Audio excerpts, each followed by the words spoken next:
Nabi SAW menyebutkan tentang peristiwa yang akan berlaku di akhir zaman.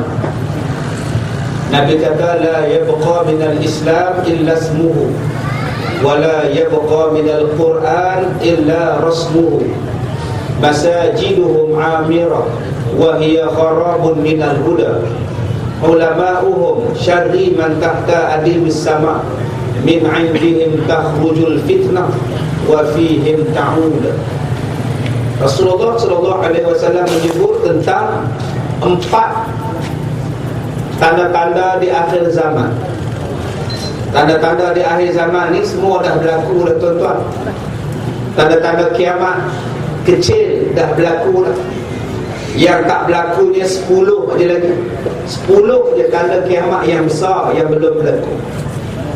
Nabi kata dalam satu hadis, lan taqum as-sa'ah hatta tarawna qablaha 10 ayat. Sama sekali tidak akan berlaku kiamat sehinggalah akan berlaku 10 tanda-tanda. Fadzakar dukhan, maka Nabi sebut 10 tanda kiamat yang besar. Yang pertamanya ialah akan keluarnya asap ad-dukhan yang akan memenuhi seluruh alam. Yang ni belum berlaku. Habis kuat berlaku jerebu. Yang kedua, Dajjal. Akan timbulnya Dajjal, akan munculnya Dajjal. Dan Nabi kata sebelum Dajjal ini muncul, ada lebih kurang 25 hingga 30 orang Dajjal kecil yang mengaku sebagai Nabi. Jadi cukup Dajjal-Dajjal kecil ni, maka datanglah Dajjal-Dajjal yang besar ataupun Dajjal yang besar. Yang ketiganya ialah wa tulu'u syams min maghribiha, akan terbitnya matahari daripada sebelah barat. Yang ni belum muncul lagi. Walaupun tahun lepas 21 Disember mereka kata matahari tak muncul 3 malam. Tak akan bangun matahari 3 malam 21 Disember. Pakat orang susah hati. Yang balik kampung semua ada, tak nak duduk di PJ. Dia kata dah nak kiamat. Ada yang beli dekat pasar raya stok makanan. Dia kata dah nak kiamat. Dah nak kiamat pun duk fikir betul darah ni. Ada tuan-tuan jenis macam ni. Matahari akan muncul daripada barat. Itu tanda kiamat. Yang keempatnya ialah wa Ya'juj wa Ma'juj, akan munculnya satu makhluk yang nama dia Ya'juj dan Ma'juj. Kemudian wa nuzul Isa alaihi salam, akan turunnya Nabi Isa alaihi salam. Kemudian kata Nabi, tanda kiamatnya ialah akan berlakunya wasalasat wadabatul ardi, akan ada muncul binatang yang boleh bercakap. Dan seterusnya akan berlaku 3 kali gempa bumi. Wasalasat khusufat, khasfun bil masyriq, khasfun bi jaziratul arab, wa khasfun bi masyriq. Gempa bumi di timur, gempa bumi di barat, gempa bumi di semenanjung Arab.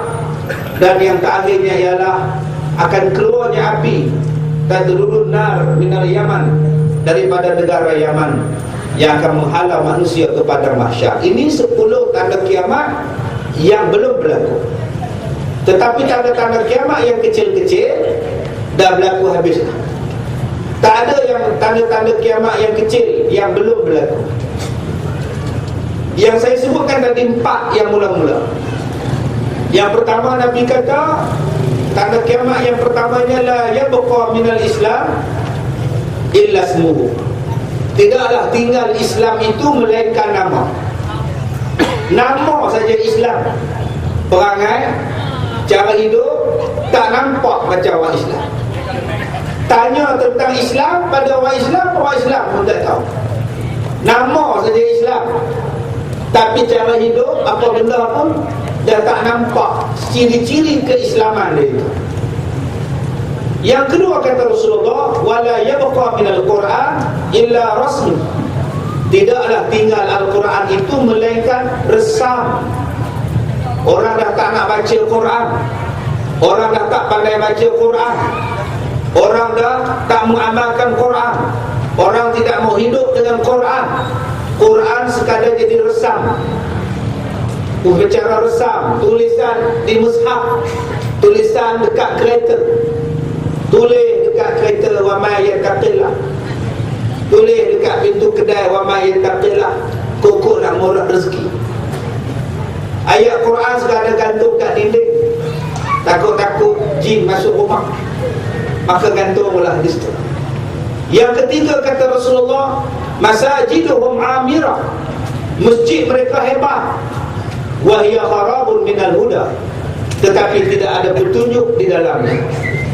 Yang keempat kata Rasulullah, ulama'uhum syarri man tahta adimis sama. Dekat-dekat nak kiamat, manusia yang paling jahat ialah ulama-ulama mereka. Min indihim tahrujul fitnah, daripada ulama-ulama inilah keluarnya fitnah. Wa fihim ta'ud, dan fitnah-fitnah ini akan kembali balik kepada ulama-ulama ini. Inilah dia tuan-tuan yang Nabi sebut kepada kita tentang 4 perkara yang akan berlaku di akhir zaman. Pertama, kata Nabi, la yabqa minal Islam illa ismuhu, tidaklah tinggal lagi Islam melainkan nama Islam. Tanya tentang hukum, tak tahu. Hukum agama dia sendiri, dia tak tahu. Tanya semayang, tak tahu. Tanya puasa, tak tahu. Tanya bab zakat, tak tahu. Tanya bab haji, tak tahu. Tanya bab agama dia sendiri yang dia peluk daripada lahir. Lahir-lahir dia, mak azankan dia, bapa azankan dia, tok bidan azankan dia, semua azankan dia. Tapi sampai dia besar, tapi dia tak tahu Islam itu sendiri. Apa dia yang tentang agama dia tak tahu. Ayat ni yang Nabi sebut akan berlaku di akhir zaman. Orang Islam sudah tak kenal agama dia. Kalau tak kenal agama dia, macam mana nak sayang pada agama dia? Manusia apabila ditanya kepada dia, orang Islam di akhir zaman, dah tak kenal mana dia Islam, mana dia yang bukan Islam. Macam mana kita nak tahu dia Islam? Tanya nama dia. Apa nama kamu? Oh, nama saya Rashidi. Oh, baru tahu Islam apa dia. Apa nama kamu? Nama saya Aminah. Oh, baru tahu. Tapi pakaian dia tak mencerminkan Islam, tak mencerminkan Islam pun. Sampai kita takut nak bagi salam. Tuan-tuan hari ni pergi jumpa orang Islam, takut nak bagi salam. Saya aku bagi salam, dia ni agama apa? Saya aku tegur dia ni, saya lagi dia ni agama apa? Tuan-tuan, saya baru balik daripada Dubai, daripada Abu Dhabi, daripada Doha. Seminggu saya duduk di negara kawasan tadi lah. Saya duduk di Doha, kemudian saya pergi ke Dubai, kemudian saya pergi ke Abu Dhabi. Dubai dengan Abu Dhabi ni kira hebat. Negara moden Arab. Negara moden Arab. Kalau kita bangga dengan KLCC, mereka lebih daripada kita. Kalau kita bangga dengan matahari, mereka planet apa ada. Tuan-tuan bangga dengan matahari, mereka planet Zuhal, Mustari, semuanya ada. Yang mana dah pi dia tahu Dubai itu apa. Yang mana tak pi, bila sebut Dubai dia bayang perempuan semua pakai produk bahasa Arab. Bila pi baru tahu. Kita ni maklum-maklum makcik-makcik ni, dia pakai tudung lagi ramai daripada depan. Kita ambil dengan ceramah lagi ramai daripada depan. Ni sifat benda yang orang Islam di Malaysia ni kena cukur. Saya nak bagi salam ke orang Arab, saya takut dia ni agama apa. Pakaian mengalah Mak Saleh. Mak Saleh tengok dia begitu, aku pun tak macam ini. Tu kata orang Arab. Saya balik naik kapal terbang depan, pening kepala saya. berdengung. Orang Arab sebelah saya ni duduk benua Arab, yang kita minta kopi, pramugari bertanya kopi, tea, mango, orange. Saya jawab water, plain water. Orang sebelah saya cakap white wine please. Orang Arab tuan-tuan. Saya tengok muka dia kusiku tak lagi orang tua. Nak pindah tempat lain seat penuh. Pening pada tuan-tuan 6 jam, 7 jam juga. Cekik dia di sini. Subhanallah. Sebab tu saya kata pada tuan-tuan tadi, kita duduk di Malaysia ni, kita kena bersyukur. Ceramah ni boleh buat kat pasar raya, tengah-tengah jalan, kat stadium pun boleh buat. Di negara Arab tak ada lah ceramah macam ni.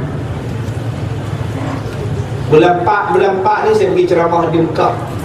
Tu pun buat dalam hotel, tak buat di padang, tak buat di masjid. Saya pergi cakap di negara-negara mereka, tuan-tuan, tak boleh buat ceramah macam ni. Berkumpul macam ni, lebih daripada 5 orang, 10 orang dah ditangkap. Salah setengah-setengah negara Arab, sebab dikira sebagai nak menjatuhkan kerajaan. Kita di sini siap sedia lagi. Apa nak kumpul pergi stadium, pergilah Merdeka ke sana, siap bagi kemudahan. Tapi kadang-kadang setengah manusia dia tak bersyukur. Tuan-tuan tahu ada orang Arab yang datang ke sekolah saya nak belajar tentang agama. Dia orang Arab nak belajar tentang Islam, dia hantar anak dia main sekolah saya, padahal dia dah orang Arab. Tak terpelik nama. Kalau orang Sweden, orang Amerika datang ke sekolah saya, pasal nak belajar Islam, kita boleh terima. Ni anak orang Arab juga.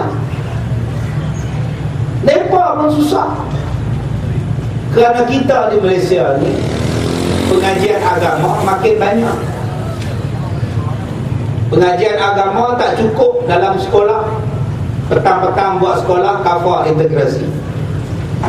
Tak cukup periksa UPSR, ada periksa UPKK, ada serai, ada KAA, supaya orang terus belajar agama. Ada mata pelajaran JKOF, supaya orang belajar Jawi, orang anak-anak belajar Quran, anak-anak belajar fardu ain.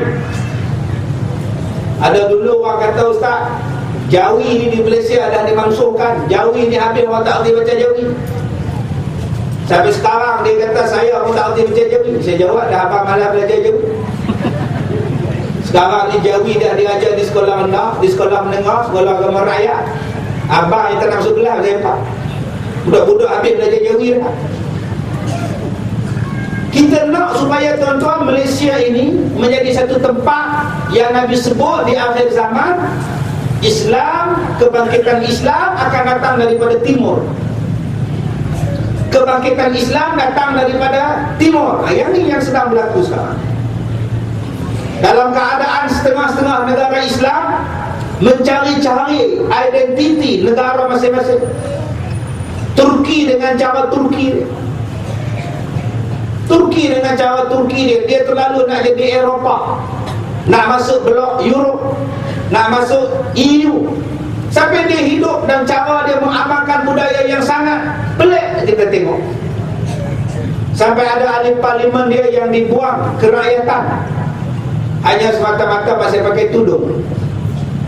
Negara Turki, negara Turki ni macam-macam tuan-tuan yang pelik-pelik berlaku. Ada masjid daripada gereja, gereja jadi masjid, daripada masjid jadi muzium, masjid jadi muzium. Ada di Turki. Setakat kita di Malaysia ni masjid tak jadi muzium lagi kan? Tapi Turki dah jadi.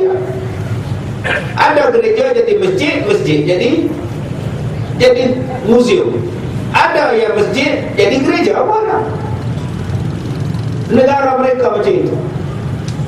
Ada kita di negara umat Islam lain yang menjadi minoriti. Yang tak boleh nak belajar agama di sekolah-sekolah kerajaan. Nak belajar agama kena masuk sekolah swasta. Nak pakai tudung kena kerja swasta. Di Perancis, umat Islam tak boleh pakai tudung, pergi sekolah, pergi college, pergi universiti. Tak boleh tutup aurat. Kalau nak tutup aurat, pakai rambut palsu. Pakat pergi sekolah pakai rambut palsu sebab nak tutup rambut yang original. Itu Perancis. Di Belanda, nak bersunat tak boleh. Orang lelaki-lelaki, budak-budak kecil tak dibenarkan bersunat, diharamkan. Itu tekanan yang nampak di negara-negara lain. Di negara lain nak mengamalkan Islam jadi susah. Ada orang Islam di negara lain tidak boleh bubuh nama orang Islam, mesti bubuh nama bangsa dia, nama negara dia, nama keturunan dia yang bukan nama Arab. Tak boleh nak bubuh nama Muhammad, tak boleh nak bubuh nama Aminah, bubuh nama Ridwan, bubuh nama Kazim lagi tak boleh. Dia kena bubuh nama dia Nangkrai, Kangkrang, Piapong, semua kena begitu. Agama Islam, tapi tak boleh bubuh nama Hafizuddin, tak boleh bubuh nama Latifah, tak boleh. Dia kena bubuh nama bangsa dia. Susah tuan-tuan. Habis ulama-ulama dibunuh. Ada nampak Tok Imam ditembak, Tok Imam pergi motong getah ditembak, Tok Imam bawa isteri pergi market ditembak, orang masjid semayang ditembak. Itu di negara mereka. Umat Islam susah nak hidup. Ada di negara-negara lain, di Indochina, umat Islam nak buat surau susah, kena datang orang Malaysia datang tolong. Kita ucap tahniah kepada korporat Malaysia yang pergi buat masjid, yang buat surau, yang buat sekolah di negara-negara Indochina. Yang baru ni mereka hantar Quran bertantan, bukan sebuah, bukan ratus buah, bertantan Quran. Sebab orang sana tak ada Quran. Quran yang ada dulu-dulu dibakar, Quran yang ada dulunya dimusnahkan, guru-guru agamanya dibunuh ketika peperangan tahun 70-an, tahun 80-an. Sekarang Islam bagi mereka sangat susah. Nak mengaji tak ada sekolah, kalau ada pun sekolah buruk. Kita di Malaysia ni rumah pun tak ada, kalau ada pun bapak punya. Tu Jimmy Palika. Rumah pun tak ada pun bapak punya. Tu nama dia Jimmy Palika. Mereka sana masjid pun susah, sekolah pun tak ada. Tapi kita untung, orang Malaysia ni untung, pakat pergi tolong, buat korban di sana. Mereka nak jumpa daging lembu setahun sekali. Kita jumpa daging lembu tiap-tiap hari. Lembu pun dalam tiap air gerak, tak ada seekor dalam tiap air. Punya mewah, hanya kita. Ada umat Islam di negara-negara lain yang Islam dia pelik-pelik. Islam pelik tuan-tuan. Dia ni Islam ke apa? Islam babi makan. Islam tapi boleh kahwin dengan orang bukan Islam. Islam tapi boleh berkongsi rumah ibadat. Ada tuan-tuan umat Islam di negara lain yang macam itu. Rumah ibadat masjid boleh kongsi. Pelik sungguh Islam mereka. Kita pun nak gaya mereka ni Islam ke apa? Kiainya banyak, tapi yang kiok pun banyak. Takut kita. Ada umat Islam di negara-negara lain yang dalam keadaan susah,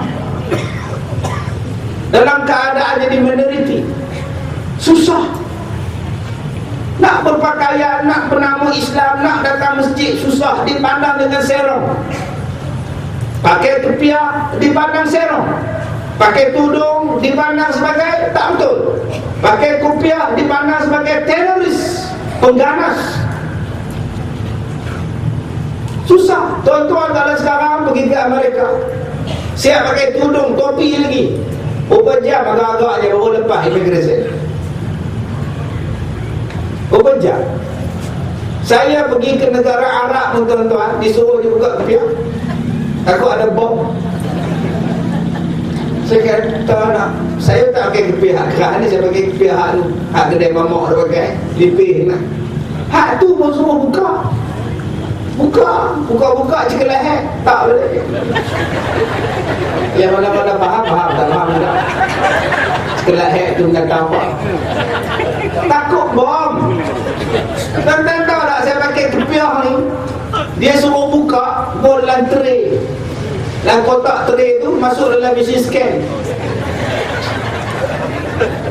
Tu negara Arab. Pergi ke Amerika tuan-tuan, dia londek semua baju kita. Hollywood star tak star, buka.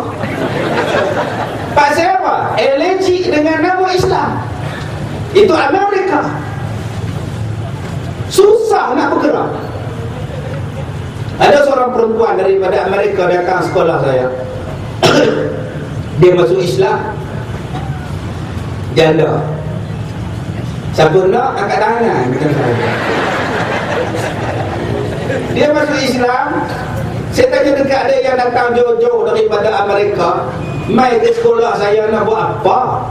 Masuk Islam sana pun boleh. Dia kata tak. Dia kata sebab saya suka dengan ustaz, suka dengan ceramah. Dia tengok dalam YouTube. Dia tiap hari dia dengar, dia tengok sekolah saya, dia main. Orang Amerika pun sampai, PJ tak sampai. Masuk Islam. Bila 2 minggu masuk Islam, dia duduk di sekolah, dia belajar. Satu hari dia datang nangis-nangis. Dia kata adik dia kena tembak di Amerika. Adik dia nak masuk Islam, kena tembak. Jadi dia nak balik tengok adik dia di hospital. Saya pun bekalkan buku-buku agama dalam bahasa Inggeris bagi kat dia. Dia tengok buku-buku saya tu dekat 10 buah. Dia tengok. Dia kata, ustaz, tolong doakan, semoga saya boleh bawa buku ni balik ke tempat saya, tidak dirampas oleh pihak-pihak di sana. Nak dapatkan pengetahuan tentang Islam, nak bawa buku pun susah tu. Sebab mereka anggap Islam ni musuh. Mereka anggap Islam ni ganas. Mereka anggap Islam ni jahat. Padahal Islam bukan jahat. Islam bukan ganas. Sebab tu saya tengok bila budak-budak tadika 25 orang mati ditembak di Amerika. Pergi sekolah, datang orang jahat, pergi tembak, 25 orang mati. Besoknya Presiden Amerika Barack Obama menangis. Nangis dia sebab anak-anak Amerika dia ditembak, budak-budak orang putih dia ditembak, menangis dia. Tapi dalam hati saya kata, Barack Obama tak menangis pun orang Palestin dibunuh. Barack Obama tak menangis pun orang Islam di Gaza dibunuh. Tak menangis pun budak-budak kecil di Gaza dibom, rumah dibom, dibakar, anak-anak habis mati bergelimpangan. Sekali tembak, 3 hari tembak, 8 hari bom, 130 orang mati. Barack Obama tak menangis. Ni tuan-tuan, sifat mereka. Ini sifat mereka. Umat Islam di negara lain tidak mengenali Islam sebab dijajah oleh komunis. Soviet Union, negara komunis, menjajah umat Islam di negara-negara blok Rusia. Turkmenistan, Kyrgyzstan, Uzbekistan, Tanjung Rambutan. Ayat itu tak termasuk. Apa jadi kepada negara-negara Tan? Tuan-tuan, ajak Datuk dengan ajak Puan Melissa pergi buat melawat negara Tan-Tan. Tak nampak dah Islam ni tuan-tuan, tinggal masjid. Kadang-kadang orang tak pergi masjid sembahyang. Dia tengok makcik-makcik masuk dalam masjid, dia pun rasa pelik, ni puak mana main ni, sembahyang ni. Negara yang dijajah ratusan tahun, puluhan tahun, akhirnya bila merdeka tak kenal Islam, tak tahu apa itu Islam. Ada umat Islam di negara lain yang sikit yang tak boleh mengamalkan Islam. Ada pula umat Islam yang majoriti, yang ramai, tetapi memilih pula Islam yang pelik-pelik, yang kita sebut sebagai pluralism, liberalism. Tetapi tuan-tuan, benda itu, benda yang kita sebut di blok Rusia, benda yang berlaku di Indochina, benda yang berlaku di Amerika, benda yang berlaku terhadap umat Islam dan keadaan Islam di negara-negara lain, setakat ini tidak berlaku di Malaysia. Siapa sini yang dihalang nak pakai tudung? Cita. Siapa makcik-makcik sini yang dihalang nak pakai tudung? Ya, cakap apa? Cuma tak nak pakai. Ni pakailah. Dan tak ada halangan nak pakai tudung. Dulu tudung, ya Allah, macam-macam. Mula-mula tudung Encik Daud, dia tang sini ya. Dia bubur pula karipak kat atas ni, bulu-bulu. Pergi kenduri, terbuka pin, terbuka karipak. Tu zaman Encik Daud baca berita. Lepas tu orang mula pakai tudung 3 segi, tudung lambu, tudung tutup muka, nampak mata saja. Sekarang tudung macam-macam design. Ada tudung hak belik tengkok, tengkok dia jadi halus. Belik, ada sedepa lagi lebih. Ni nak butang mana? Apa yang dia buat atas kepala? Buat atas kepala, buat paku lah sini. Tak terbang lah, dia kata. Tapi yang tu dah lama dah. Yang bubur kepala atas paku ni, paku atas kepala ni tak ada lah. Tu zaman 4-5 tahun dulu mana ada, tu tengok mana ada. Lah ni kebanyakannya pakai tudung ni, hak di bawah ni. Ni senang jalan malam-malam, nampak sulur di lampu kereta cerah. Tak cukup hak ni, pakai tudung dapat 2 pin kat kiri kanan. Kat sejam nak pakai. Duk ngangor mulut.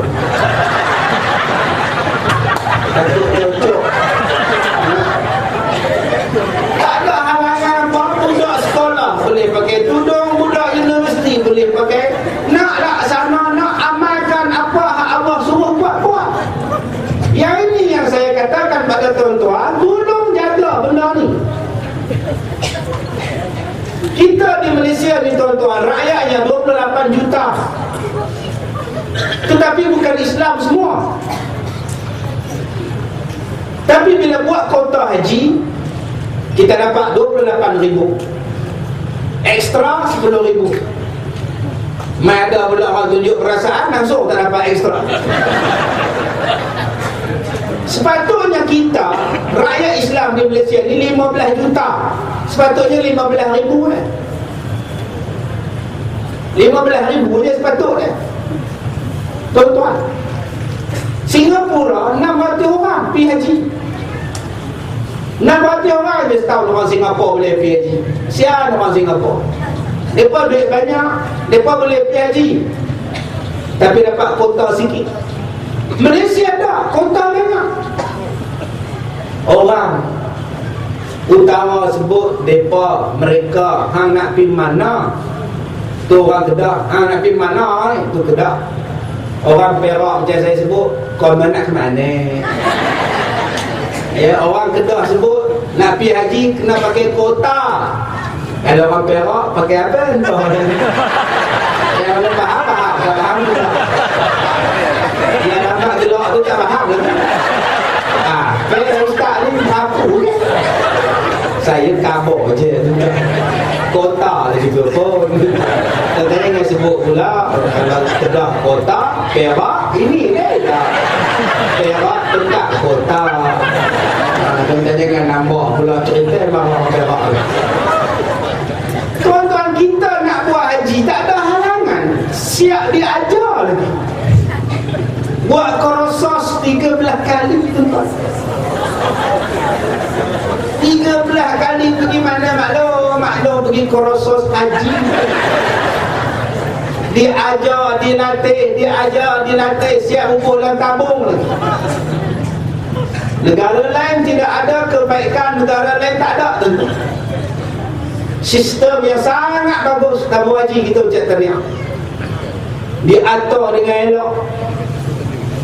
Kita tengok negara lain pakak duk pegang tangan suami isteri depan Kaabah, tak ada batal ayo sembahyang. Kita tengok demo tak kira bertolak-tolak macam-macam. Orang Malaysia baik. Saya bila nak melontar jumrah, bila nak lontar jumrah, rasa gaya masa saya lontar. Sebab orang belakang saya di atas negara mana tak tahu. Dia begini rupa dekat 500 orang semua pegang tangan. Dia sebut maju. Oh sudah tuan-tuan. Ada yang sebut gempur. Hai, nak melontar pun gempur. Ini perjuangan pak. Yalah perjuangan pun buatnya saya tercampak ke dalam tu. Sama-sama lah. Saya pun nak melontar juga. Orang Malaysia dengan tertib sebab diajar. Tapi saya, orang tak ingat benda ini. Tuan-tuan ada kereta, tuan-tuan ada motosikal, tuan-tuan ada rumah, tuan-tuan buat pinjaman bank. Sekarang semua pinjaman bank kita buat secara Islamic loan. Selamat daripada riba. Allah kata wa halallahu al-bai' wa harrama riba. Dihalalkan jual beli, diharamkan riba. Sekarang kita dah bersih daripada riba. Tuan-tuan beli insurans, ada insurans takaful. Tuan-tuan masukkan duit gaji dalam bank yang perbankan Islam. Tuan-tuan beli motor, beli kereta, gunakan pinjaman Islam. Tuan-tuan buat personal loan, pinjam daripada pinjaman secara Islam. Tuan-tuan tak ada duit, ada jam mahal, pergi gadai dekat pajak gadai Islam. Selamat daripada riba. Ni benda nikmat. Nikmat sebab urus niaga kita adalah secara halal, bukan secara riba. Benda ini ada di mana? Ada di Malaysia. Tempat lain belum tentu ada, tuan-tuan. Nak buka pajak gadai Islam lah, bukan setakat pajak gadai Islam ya. Makanan pun makanan Islam. Benda yang paling penting makanan. Pajak gadai, tuan-tuan kan duk gadai tiap hari. Tambah sekarang ni kita dah bencin, nak buat loan apa ke benda ni. Tapi makan minum kita adalah benda yang setiap hari. Kita duduk dalam negara kita ada halal. Halal, alhamdulillah. Makan ayam, ayam disembelih. Makan daging lembu, lembu disembelih. Jangan lupa. Makan bihun, bihun orang Islam. Makan cakotiau halal. Bukankah itu satu nikmat? Tengok kicap halal. Tengok sos halal. Bukankah itu satu nikmat yang besar tanpa takut-takut? Tuan-tuan sekarang naik di lebuh raya, singgah makan di lebuh raya, semua gerai halal. Datang ke PJ, datang ke kompleks membeli belah, datang tempat makan, food court apa semua, halal. Penting, mudahnya. Ini merupakan satu nikmat. Kalau kita pergi jalan luar negeri, tuan-tuan, susah. Duduk di negara lain susah.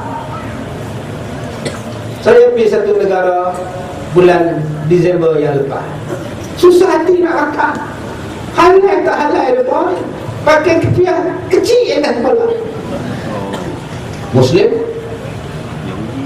Dia tanya kita, halal? Dia tak tahu nak jawab. Halal ke tak halal dia ni? Lah awak keluar biskut Mary. Kompok halal kita bawa pada Malaysia. Saya pergi ceramah di Australia. Duduk sana ceramah, tuan-tuan, bawa makanan satu beg. Di sana kalau bawa makanan kena declare, kena isytihar. Tu Australia undang-undang dia tak bagi kita bawa makanan luar masuk negara mereka. Isytihar, dia kata isytihar. Tulis bawa apa. Saya pun pergi dekat dia. Satu perempuan gemuk, perempuan pakai skirt labuh, pegawai immigration dia. Dia suruh saya buka. Dia pun tanya dekat saya, what time will you food bring, sir? Saya kata dekat dia, oh, okay, I show you. Okay, what's this, sir? This is instant noodle. Dia pun tak ke tepi. What's this, sir? This is biskut 4 segi. Oh, subhanallah. Dia faham tak faham tak. Dia bubur balik, dia suruh tutup, jalan. Susah nak dapat makanan. Tapi kita duduk di Malaysia ni, Masya Allah, makanan halal berlambak. Yang ini yang saya katakan pada tuan-tuan, di Malaysia ni kena jaga. Nak dapat makanan halal senang, nak dapat pinjaman Islam halal senang, nak sembahyang pun senang. Tuan-tuan pergi negara lain sampai dekat airport mereka nak sembahyang, dia tak tulis musalla, dia tak tulis mosque, dia tak tulis masjid, dia tulis prayer room. Kita pun masuk, kita tengok, oh ni dia tempat sembahyang. Macam mana dia tahu kita tahu tempat sembahyang? Dia bukan buat tanda masjid, dia buat tangan. Tangan tu tempat doa, prayer room, tempat doa. Kita pun masuk, Allahu Akbar, tengok-tengok orang sebelah kita duduk sembahyang cara dia. Ada sebelah sana pula duduk baca kitab. Rupanya tempat tu semua agama boleh masuk. Kawan ni baca Quran, kawan ni baca Bible, orang duduk dalam ni. Tapi kita di Malaysia nak sembahyang senang. Supermarket ada surau, sesembah ada surau, taman ada surau, stesen kereta api ada surau, sekolah ada surau. Semua tempat boleh sembahyang. Apa masalah? Apa benda yang tak dikatakan Islam lagi? Tentang mana yang tak kata Islam? Dia cakap apa? Nak ceramah dalam television. Duduk. Saya 21 hari bulan sampai 25 hari bulan saya ada di sebuah negara umat Islam paling besar di dunia. Saya buka TV dia daripada channel 1 sampai channel 60. Tak ada ceramah agama sepanjang 5 hari saya duduk di negara depan. TV dia pun tak ada ceramah agama. Saya duduk tengok lagi kat hotel, tengok satu kamar pesantren dia nak tengok. Enggak ada bu. Tapi kita di Malaysia, Masya Allah, televisi ceramah agama. Hari Khamis tak tahu tengok mana. TV 1 forum, TV 3-nya ya Allah pun ada ceramah agama. Al-Kuliah ada, buka TV 9 pula ada pula Ustazah Nur Bahiyah ada, buka Aksara Hijrah pula Ustaz Don. Sampai tak tahu nak tengok mana. TV 1 Ustaz Kazim, TV 2 Nur Bahiyah, TV 9 Nur Bahiyah, TV ni Don. Tak tahu tengok mana. Lala tengok The Rock. Terus sebelah WWE The Rock lawan Undertaker. Yang ni dia. Siaran televisyen ada siaran agama, dalam siaran agama ada orang nyanyi, dalam nyanyi ada rancangan agama. Televisyen, radio pun nak cari Islam senang. Apa salah? Tadi saya duduk dekat hotel Desa Bor depan, habis makan restoran asam pedas tok ke opah. Nak mayang, nak mandi taman mana, tengok-tengok ada hotel. Saya duduk di situ, saya buka tingkap, saya dengar orang mengajar kuliah maghrib tengok, pasanglah speaker kuat-kuat, tak ada siapa nak marah. Di negara lain bang pun tak boleh kuat-kuat. Di negara lain bang tak boleh. Nak bang jangan pakai speaker. Saya pergi ke Australia, tuan-tuan, tak ada speaker. Saya palu tumpang. Saya tunggu bila dia nak azan. Naik satu pakcik ni azan, orang Turki. Dia azan dekat sutuk, dekat berenda, punya kuat. Maklumlah tak ada speaker. Allahu Akbar, Allahu Akbar. Dia panggil orang, hey Allah salam, hey Allah salam. Memang orang tak datang. Cara panggil pun, hey siapa nak datang? Cuba tuan-tuan panggil orang datang dulu, hey makan, hey makan. Mari makan. Boleh kita datang. Minum. Waktu kita nak azam, kita kena panggil orang lain tu. Bukan boleh bang suka dia. Tuan-tuan nak bang di Malaysia ni, Allah buka azan pada TV 1 sampai TV 9 azan. Buka TV 1 azan. Sekarang siapkan waktu azan. Azan pula pun buka TV 3. Mahum pula dah. Buka TV 9 azan, buka radio azan. Tak Islam lagi ke? Tak negara lain kita tak duduk di negara lain. Sebab tu kita kata hak kita ni teruk. Cuba kita pergi duduk negara lain, baru tahu teruk tak teruk. Cuba kita pergi tempat lain, susah tu. Saya pergi satu negara baru ni, nak sembahyang kat airport tak ada surau. Sembahyang dekat lantai, dekat dinding airport, dekat apa nama lantai. Saya kata sini pun boleh sembahyang. Abang-abang dia ambil wuduk dalam bilik air. Saya duduk tunggu, sejadah tak ada, ambil jaket hampa buat sejadah. Duduk tunggu lama, pok-pok ni suruh ambil wuduk ke, buat wuduk. Saya pun pergi tengok mereka. Rupanya pakak tak boleh ambil wuduk. Pasal apa? Tukang cuci tanah marah. Tak marah macam mana, kita ni jenis ambil wuduk, kaki ni duduk dalam singki. Tuan-tuan pernah tengok ada orang ambil air sembahyang, tak kaki berdiri sebelah lagi pun dalam singki. Basuh muka betul dah, basuh tangan betul dah, basuh kepala betul dah. Ni kaki lagu mana ni? Lala dia ambil kaki. Hak perempuan pun naik terlompak. Tukang cuci jamaah punya marah. Saya kata, relax bro, saya ambil betul mineral bagi kat seorang satu pakcik, dia basuh kaki dalam tanda. Dia marah tadi saya masak, dia tak larat nak lap. Oh, susah dia tuan-tuan. Semayang Allahu Akbar. Polis main tengok, orang putih main tengok, negro main tengok, rakyat depa main tengok, duk bela mak. Saya rasa nak angkat pis kat depa. Tapi kita tengah semayang tak boleh buat. Subhanallah. Nak semayang pun jadi susah. Tapi tuan-tuan nak semayang senang. Orang perempuan nak semayang ni tak payah buat telekung tak apa di Malaysia. Berlambak telekung kat surau. Cuma tak basuh. Di masjid sepak telekung. Pakai pening, 4 jam. 6 bulan tak basuh. Kita dah ada dah benda-benda ini, tuan-tuan kena pertahankan. Nak buat ceramah macam ni senang, pertahankan. Jaga, sepatutnya makin dikuatkan lagi, makin dihebatkan lagi. Tadika kita di sekolah dah belajar. Tuan-tuan ni yang tahu doa makan ni, pasal budak tadika dah baca. Tidak tobat lahut tak tahu.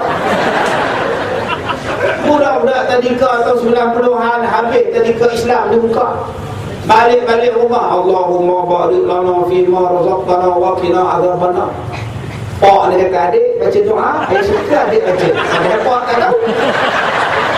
5 hari adik tu baca, pak pula hafal. Duduk dalam bilik tu suruh isteri dia dengar Allahumma barik lana. Hari ni kita anak-anak kita semua dah habis Quran. Ni hak datang malam ni, berapa ramai anak dia belajar tahfiz Quran. Tahfiz Quran di Malaysia ni tuan-tuan ada ratusan ribu pelajar. Tadi saya tengok dalam berita di Kedah, pelajar saya tuan-tuan, dia nak masuk tahun ini 700 orang nak masuk sekolah tahfiz saya. Saya nak ambil cuma 12 orang, paling tinggi pun 30. Tahun ni saya ambil 12 aja. Yang ada 700 lebih lagi, 600 lebih nak pergi mana tu. Itu satu sekolah saya. Orang pakai minat pada agama ni Malaysia ni. Jangan benda ini dimalakkan. Jangan kesedaran Islam hari ini dimalakkan. Kita tengok malam ni berapa ramai anak-anak muda main. Anak lelaki-lelaki, baik adik perempuan, baik anak-anak muda, Masya Allah. Orang minat agama. Saya makan tadi pun tuan-tuan anak muda 3-4 orang main. Kan saya kenal mereka apa? Bila mereka kenal saya. Pasal apa? Pasal mereka dengar ceramah. Mereka minat ceramah YouTube. Mereka minat benda-benda yang keagamaan. Anak-anak muda sekarang rock-rock tak main lah. Mana ada rock kapak lah. Siapa buat rock kapak ni ketinggalan zaman lah. Mana ada roh terkenal dah sekarang tuan-tuan. Kau seumpama bunga yang mekar di hatiku, kuharap kau mekarlah selama-lamanya. Tobatlah orang tak nak lah. Yang orang nak sekarang ni apa? Ya Hanana, Ya Hanana, Ya Hanana. Hari ni orang minat zikir, orang minat ratib, orang minat kepada Habib, orang minat nasyid sekarang. Baru ni buat kat stadium mana agak berpuluh ribu datang nak tengok Ya Hana-Hana, nak tengok orang beratib, nak tengok kumpulan zikir. Sebab ni lepas ni tuan-tuan, lembaga kemajuan Islam ni kena buat zikir sini pula. Tuan-tuan kalau buat karaoke, ketinggalan zaman. Buat zikir, tak payah ada lembaga kemajuan Islam ke apa benda ke nak tarik anak-anak muda buat karaoke, bersikal hadiah, tak payah. Buat zikir. Buat zikir tuan-tuan ni orang minat. Saya buat ceramah di Singapura tahun baru 31 Disember kemarin. Budak-budak di Singapura tuan-tuan pakat nyanyi Ya Hanana, Ya Hanana, pakat nyanyi semua. Pakat duk zikir memuji Rasulullah dah sekarang. Budak kecil hafal lagu Arab. Jadi kalau kita masih lagi nak bawa kepada kita buku lama, nak style lama, tak mau. Kita bawa pada buku sekarang. Yang orang minat sekarang ialah agama. Yang orang minat sekarang ialah pelajaran agama. Yang orang minat ialah ceramah agama. Yang orang minat ialah sekarang konsep agama. Bawakan dalam masyarakat. Kita buka buku baru. Tak ada siapa nak marah kita. Sebab kita sekarang berada di Malaysia tuan-tuan. Apa yang saya cakap pada tuan-tuan malam ni adalah pengalaman saya yang berceramah setiap bulan di luar negara. Saya seronok ceramah di luar negara tuan-tuan, seronok. Tak mau boleh berjalan tengok negara orang, tengok PL orang. Yang keduanya tuan-tuan, ceramah di negara orang, dia pun susah nak dapat. Nak dapat pengajian susah, nak dapat ustaz susah, ustazah susah. Os saja senang. Bila mereka dapat satu majlis ilmu, mereka bersungguh-sungguh, sungguh-sungguh, tak ada gaduh-gaduh. Ceramah agama mereka tak ada gaduh-gaduh. Saya ceramah di Australia tuan-tuan, orang Malaysia, orang Singapura, orang Turki, orang Pakistan, orang tempatan, orang Australia sendiri datang ramai-ramai. Dia pun tak ada gaduh-gaduh macam kita. Dia pun tak tanya saya pun, Ustaz Kazim belah mana. Tapi kita tidak dapat keluar masjid, senang buat kuliah, surau boleh buat kuliah, kita duk kira pula. Dia belah mana. Ni malam ni anjuran siapa? Siapa yang datang resmi, siapa? Semuanya tanya siapa. Wah. Ya Allah. Sebab tu kadang-kadang saya susah hati nak datang ceramah ni. Di negara lain, poster saya ni tuan-tuan, tak ada siapa contek. Di Malaysia belum tentu. Ini kamu segak saya ada sengih ni. Ada yang dia membubuh taring, dua di bawah, taluk dua di atas, spray dengan cat merah. Kita dah dapat peluang yang begini senang untuk buat Islam, mengamalkan Islam. Kita tak bersyukur. Tolong bersyukur dengan nikmat ini. Apabila orang Islam bersatu hati, apabila Islam menjadi syiar, orang bukan Islam dalam Malaysia ini pun mendapat rahmat. Kerana rahmat Allah itu luas, rezeki Allah bagi, berkat Allah bagi. Orang bukan Islam hidup dengan aman, rezeki mereka pun luas, mereka pun senang cari makan sebab negara aman. Apabila umat Islam mengamalkan Islam, Allah turunkan berkat kepada orang Islam, Allah turunkan berkat kepada negara kita. Orang bukan Islam yang duduk dalam negara kita pun merasa nikmat. Tapi kalau kita tak bersyukur, asyik nak gaduh sama-sama kita. Saya bimbang tuan-tuan, nikmat yang hari ini tuan-tuan boleh mengaji senang, boleh mengamalkan Islam dengan senang, boleh bercakap tentang Islam dengan mudah. InsyaAllah. Saya takut jatuh tuan-tuan.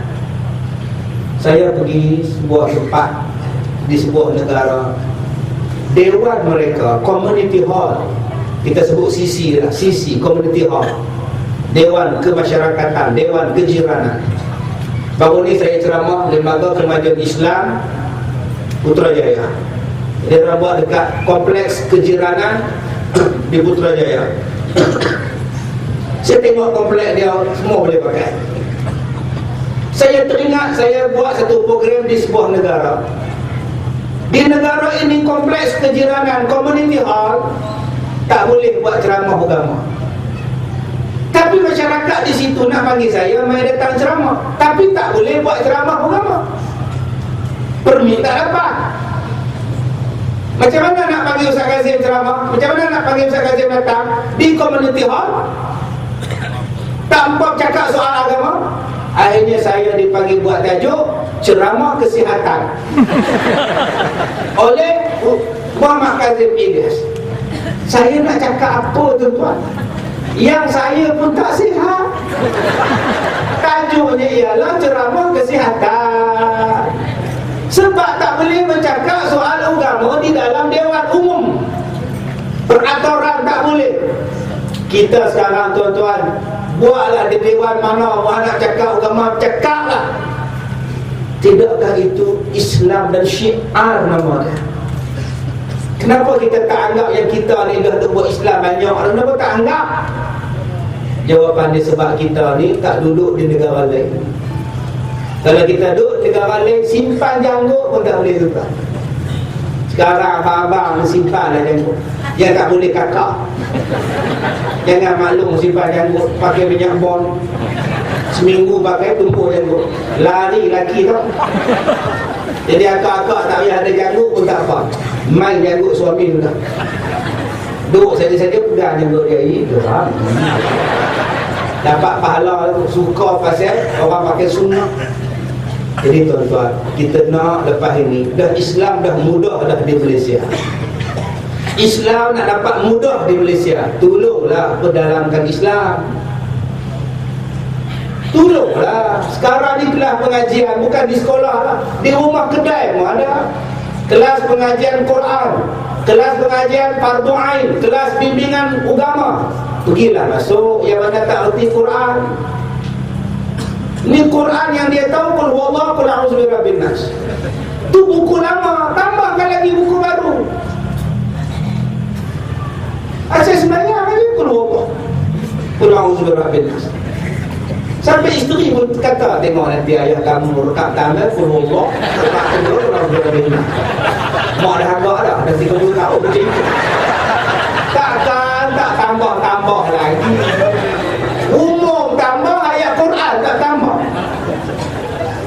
Atau ustaz, saya tak hafal Quran. Kalau tak hafal, ambil Quran besar, letak atas sejadah tu, buatkan kaki dia, pegang tak di situ, beli Quran besar, baru 130. Semayang tengok tu, Allahu Akbar baca. Cuma saya pesan, bila nak baca kena cepit, besar-besar, takut kipas angin tiup. Tengok tengah baca wabai syirin lagi kipas angin silap. Sudah berani ni ubah lah. Daripada kita duduk main dam di kedai-kedai, pagi-pagi buta lah exercise tangan, main dam pak jangan pak. Sebelum pergi haji makan satu, dah dapat title haji 4, 5, 6 makan ni. Sekarang jom kita pemahamkan Quran tuan-tuan, buat tanpa mengira parti politik, tanpa mengira pahaman politik. Jom kita gunakan masjid kita untuk buat pengimarahan. Masjid bukan tempat berpolitik. Masjid tempat untuk mengembangkan Islam. Siapa-siapa pun boleh masuk. Selagi mana kamu Islam, nak belajar Islam, nak mu'imarah, damai. Kenapa kita hari ini bila pegang masjid, bila kita ada masjid, kita rasa masjid ni kita punya? Kita tak mau masjid itu, ini perpecahan. Kalau kita nak orang sayang dan suka pada kita, open lah. Masjid bukannya tempat memakai hamun. Masjid adalah tempat berkasih sayang. Ini kadang-kadang tuan-tuan kita marah orang tak ke masjid. Tapi bagaimana orang nak datang kalau kita penuh dengan cerca? Macam ceramah saya malam ni. Kalau ceramah saya malam ni saya mencerca orang, orang tak datang. Tapi ceramah saya dengan penuh kasih sayang, ceramah saya dengan penuh kegembiraan. Sebab Nabi pesan, basyiru wala tu'asiru wala tunafiru. Nabi kata bagi orang suka, jangan bagi orang jemu. Jangan bila orang datang ke masjid orang jemu, orang takut, orang susah hati, orang tak khusyuk, orang tak seronok. Akhirnya orang tak datang masjid. Bila orang tak datang masjid, kita kutuk orang tak datang. Macam mana kami nak datang? Kami tak boleh baik dalam masjid kami. Pikiran kami macam-macam benda, kami tak khusyuk tengok kamu. Ini salah kita juga. Balik tuan-tuan, gunakan masjid untuk beri kepahaman kepada orang. Masjid ini adalah satu tempat yang Nabi sebut kepada kita ni ialah hanya orang beriman. Masajiduhum amirah. Masjid hebat, tapi kalau tidak ada petunjuk buat apa? Ni yang Rasulullah pesan pada kita. Tuan-tuan yang dirahmati Allah, abang-abang jom kita buka buku baru. Di Malaysia nak semayang tak ada halangan. Jom kita semayang. Di tempat lain tuan-tuan, pejabat-pejabat kerajaan tak ada surau. Pejabat kerajaan tak ada surau. Nak semayang pandai-pandai kamu. Balik meja, bawah meja, dalam meja, semayang. Tapi kita di Malaysia nak semayang, surau disediakan, masjid disuraukan. Setiap taman perumahan mesti ada surau. Buat. Jom kita penuhkan surau. Dan saya minta pada semua yang pegang masjid, yang pegang surau, jangan letakkan politik.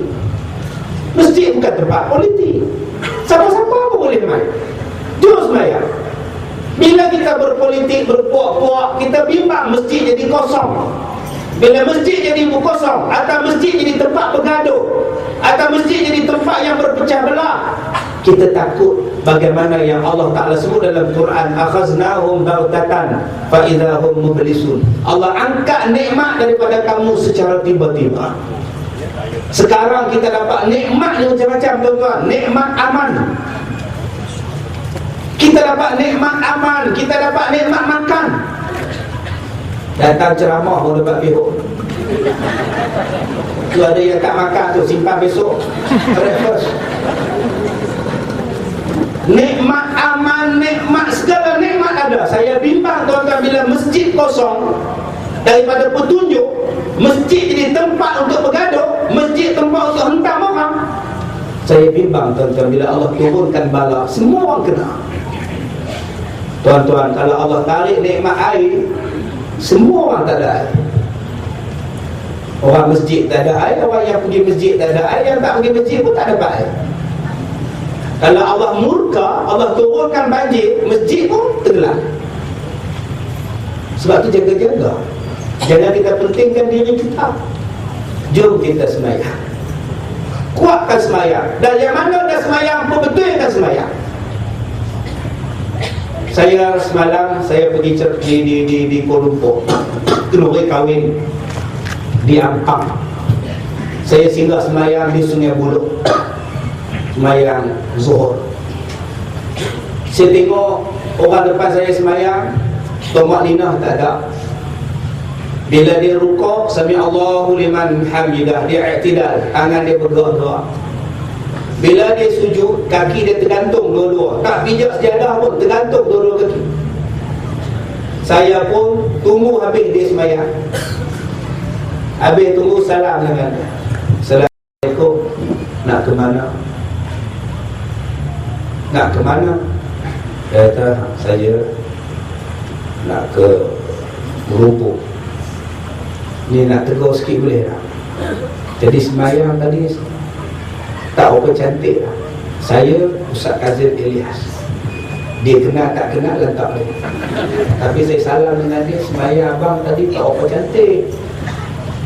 Tok Malinah tak ada, kaki tak ada sakit ke apa?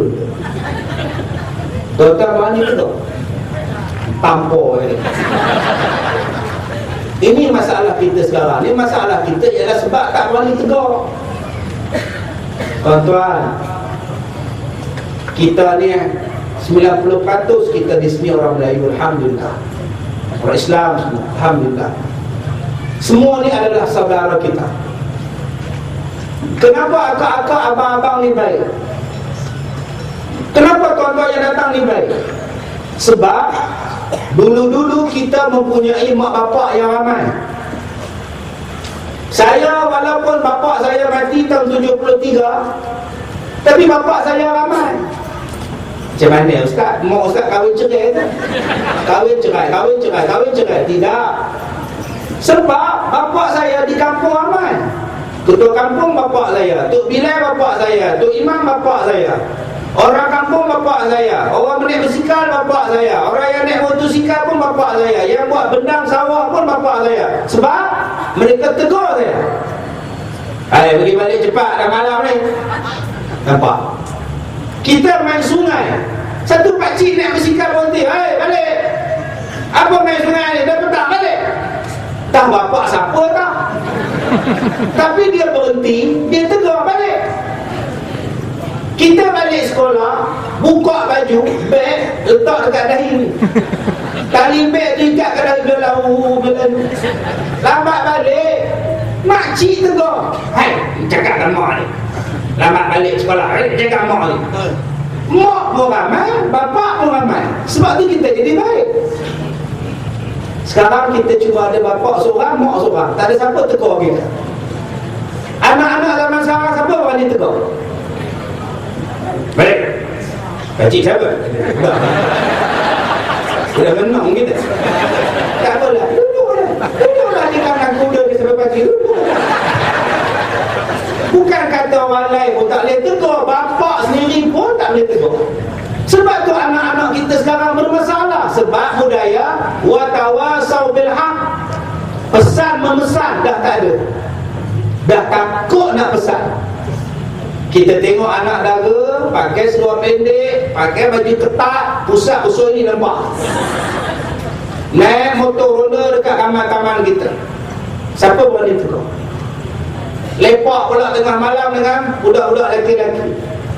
Main gitar pukul 12 malam, 11 malam. Siapa berani tegur? Tegur apa ni? Dibakarnya, dirogonya, diambil kapal bogel. Kita baca dalam paper hari ni. Suami dia tegur orang-orang budak-budak muda, lepak dekat simpang jalan, bising-bising. Suami tegur, hei, malam dah, pergilah balik. Malam esok suaminya keluar, dia tengok suaminya keluar, anak-anak muda dipecahkan rumah pintu perempuan ni, rumah lelaki-lelaki ni, bogelkan isteri dia, ambil nama bogel dia.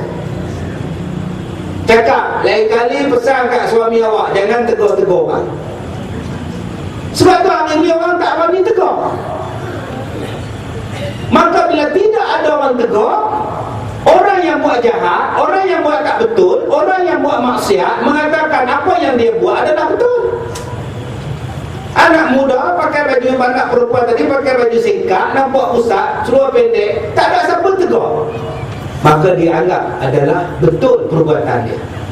Cuba jiran dia tegur, hai, dosa pakai macam itu. Masuk dalam kedai tu, cashier dia sebut, adik haram dek pakai macam ni adik. Sambil dia isi barang, hubung dalam harga motor, pakcik sebelah motor pula tegur, astagfirullahalazim, dosa ni. Elok sampai dekat simpang ni, kereta berhenti depan tu, keluar kereta lebar tu, haram. Sudah tuan-tuan. Sampai traffic light sana, orang India tegur, berdosa. Orang ini tegur, agak-agak dia nak pakai lagi lah. Dah, adalah sebab semua orang tegur. Watawasau bil haq. Sekarang tak ada orang tegur. Keluar daripada rumah, jiran tegur. Seorang je norak pula. Sampai dekat supermarket, budak cashier tegur, Nombor telefon boleh. Dia bagi resit, dia siap nombor telefon.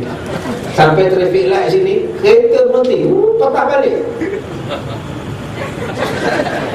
Akhirnya perempuan tadi beranggapan bahawa dia tak salah. Sebab tu akak-akak, abang-abang, jom kita jadi tegur kepada orang yang buat salah.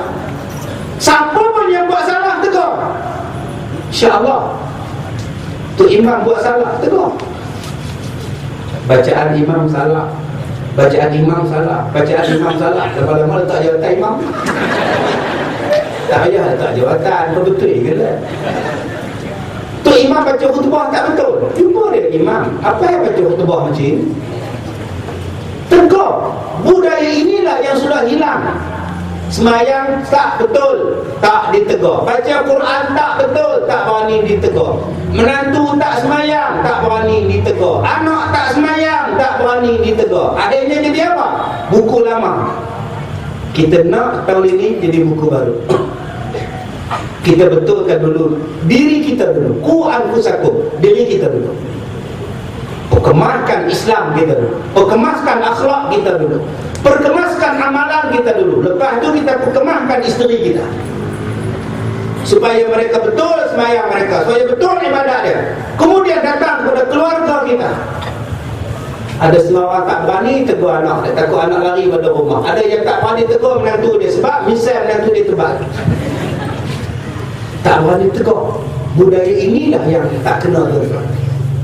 Saya lihat masyarakat kita hari ini tak berani tegur siapa? Pemimpin. Dia tak kira mana-mana parti, semua parti takut tegur pemimpin. Tegurlah. Dia bukan Nabi, dia manusia biasa. Saya bukan Nabi, kalau saya salah, tegur. Bukan maknanya bila ustaz tak boleh ditegur, bila ulama tak boleh ditegur, bila tok guru tak boleh ditegur, bila datuk seri tak boleh ditegur. Dia manusia, kita yang pun nama dia. Saya ni, mak saya beranakkan saya, nama saya Muhammad Kazim. Tuan-tuan dia panggil saya ustaz. Tu yang tuan-tuan dia takut saya pasal apa? Kalau salah saya salah, tegur. Kalau saya betul ikut. Kita ni yang bubuh nama dia Datuk Seri, dia takut ke Datuk Seri pasal apa? Kita yang bubuh nama dia Tok Guru, mana ada seorang anak dia bubuh nama Tok Guru? Bila kita yang bagi title pada dia, kita takut pula nak tegur dia. Dia bukan Nabi, dia bukan dilantik oleh Allah. Nabi Muhammad tu dilantik oleh Allah. Jangan tegur Nabi, jangan duk hina Nabi. Ini bila ada manusia biasa yang hina Nabi, orang tak berani tegur. Maknanya mulia dia lebih daripada Nabi ini. Ini sifat yang kena buang dalam diri kita. Yang kita kena wa'tasimu bihablillahi jami'an, pegang teguh pada tali Allah. Siapa